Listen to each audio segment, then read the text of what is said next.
Anna in Washington.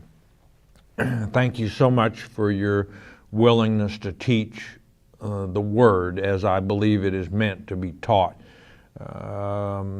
Please ask Pastor Murray to be very clear for all of us lay people out here who are a little perplexed as to how a person in a spiritual body can be killed during the two great battles of the end times.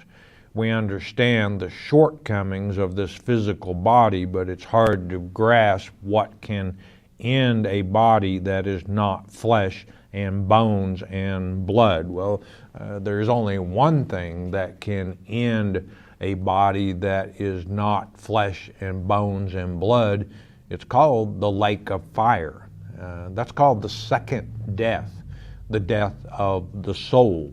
Now, when you're talking about battles, though, you're talking about before the lake of fire. In Revelation chapter 20, verse 4 and the following verses, you have certain people there who overcome the Antichrist, and they take part in the first resurrection.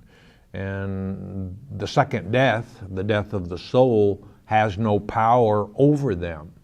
But the rest of the folks remained dead throughout the 1,000 years.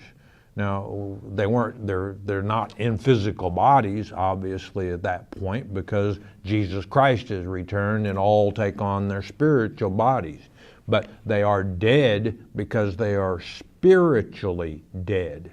And so always try and separate in your mind, Anna, and those of you that have trouble keeping up with that, physical from spiritual.